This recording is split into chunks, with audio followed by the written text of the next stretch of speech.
tous, merci tout d'abord d'avoir répondu présent pour cette conférence de presse. Alors, pourquoi faire une conférence de presse aujourd'hui? Je n'ai pas de révélation fracassante à vous faire, mais la première partie, ce sera des remerciements appuyés, vraiment appuyés aux pompiers et aux gendarmes.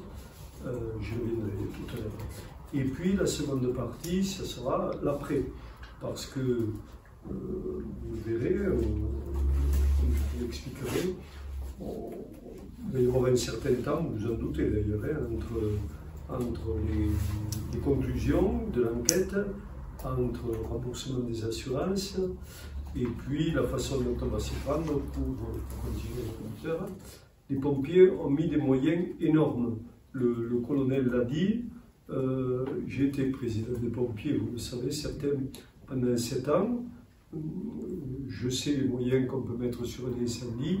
Ils ont mis beaucoup de moyens, y compris des moyens modernes. Les moyens modernes, c'est les drones. Ils ont mené une antenne satellite du SDIS de la Haute-Garonne pour pouvoir communiquer. Et vous savez que communiquer, c'est important. Bon, on peut communiquer sur place entre pompiers et gendarmes, mais il faut pouvoir communiquer au-delà également. Donc ces moyens-là, 40 pompiers, 8 pompiers sont issus de collectivités qui les ont libérés. Ils ont été là pendant 96 heures. 96 heures. Alors pourquoi le bois, quand il est porté à incandescence, vous ne l'éteignez pas avec un coup d'eau comme ça, quoi. Ça repart longtemps tout seul. Donc heureusement qu'ils ont mis ces moyens-là pour surveiller la nuit en même temps. Il y avait du vent, il y avait beaucoup de vent total le jour où cet incendie s'est déclaré. Jason Lacube m'a dit, quand je suis arrivé, le plus impressionnant, c'était les sifflements qu'il y avait. Et c'était, en fait, les sifflements, c'était le vent. Le vent associé à tout ce qui peut faire siffler le vent, les tôles ou autres. Donc, on ne pouvait pas s'approcher. C'était particulier. Mais les pompiers ont mis le maximum de leurs moyens, 96 heures sur place, ils ont sauvé ce qui pouvait l'être.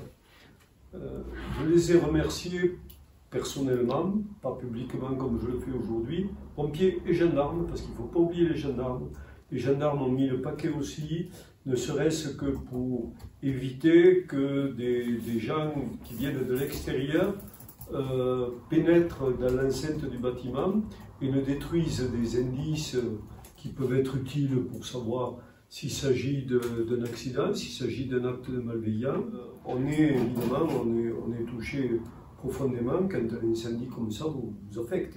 On ne s'attendait pas du tout à ça, on venait d'inaugurer le 3 février. Donc ça a été un temps particulier, temps sombre, et quoi qu'il arrive, on se relèvera.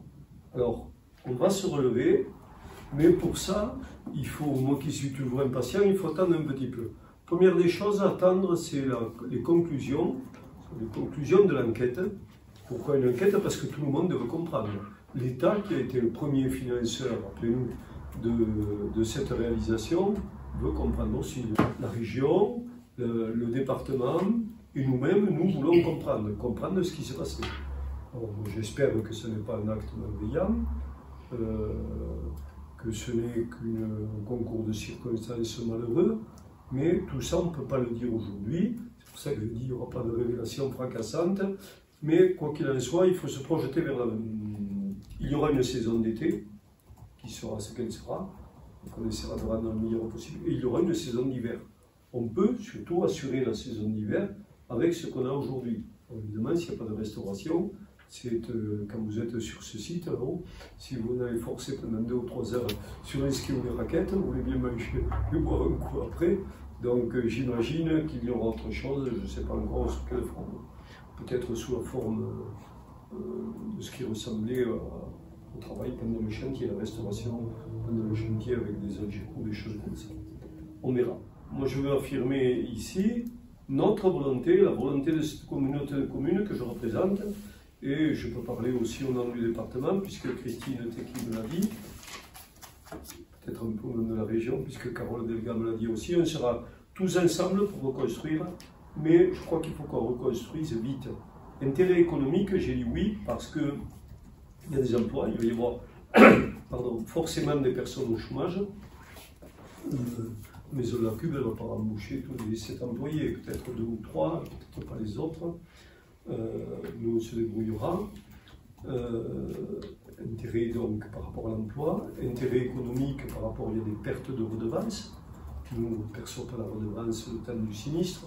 Peut-être l'assurance va couvrir ça, mais la Cube ne perçoit plus son chiffre d'affaires là-haut, donc elle va devoir affecter son personnel ailleurs. Tous les Ariégeois, touristes ou plus loin, qui viennent de plus loin, qui montent de là-haut, n'auront pas de suite à consommer sur place. Donc il y a un intérêt, en dehors de l'intérêt esthétique, visuel, beaucoup me disent oh là là, tu dois être mâché. Oui, mais bon, mais il faut aller de l'avant, hein, on ne va pas passer notre vie à pleurer. Maintenant, il faut redémarrer. Donc, comment on redémarre? En mobilisant les partenaires financiers le plus rapidement possible. Notre travail, pendant les mois qui arrivent, ça va être celui-là. Rendre possible ce qui est beaucoup plus difficile lorsque 2 tiers du bâtiment, les façades de 2 tiers du bâtiment ont brûlé. C'est s'assurer qu'il n'y a pas de risque. Ah oui, bien sûr. La zone qui n'est pas touchée par les flammes, c'est le hall d'accueil et toute la partie administrative, location, billetterie, etc. Donc, c'est des choses qui permettent à la station de fonctionner.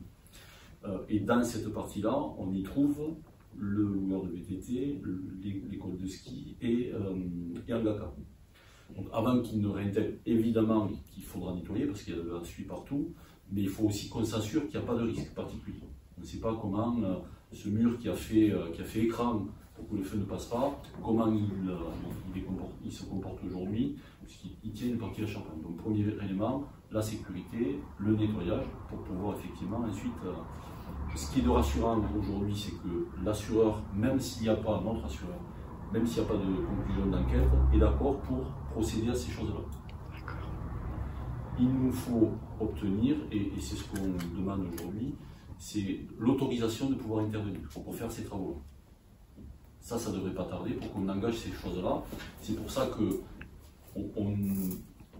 on peut espérer que dès cet été-là, l'été qui arrive, on puisse proposer l'activité, faire des choses. Après, est-ce que ce sera dans les locaux, est-ce que ce sera à l'extérieur, et de quelle façon, ça reste encore à déterminer. Mais on est toujours dans cette action-là de pouvoir redémarrer, ce qui peut l'être plutôt possible. Tout le monde a un intérêt à ce que ça redémarre vite. Oui. Les prestataires, toutes les raisons que vous avez, les assureurs aussi, puisqu'ils assurent la reconstruction, quel que soit l'assureur. Mais ils assurent également les pertes d'exploitation. Donc moins ça va traîner, moins ils auront besoin d'intervenir sur ce volet-là, et moins on aura besoin de discuter avec eux parce que les bagarres vont s'engager sur le niveau de prise en charge, effectivement, au regard des éléments qu'on va leur amener. Mais tout le monde a l'intérêt, et c'est ce qu'on a essayé de faire valoir depuis vendredi dernier, auprès au moins de notre assureur, en disant il faut aller vite parce que c'est dans votre intérêt financier et économique, c'est dans l'intérêt de tout le monde pour répondre effectivement à ce besoin de rebond. Après, le cadre, lui, n'a pas changé, il est toujours le même. Hein. Les montagnes n'ont pas bougé, quoi qu'il arrive, elles sont toujours aussi belles. Donc on invitera les gens à quand même monter jusqu'à Veille.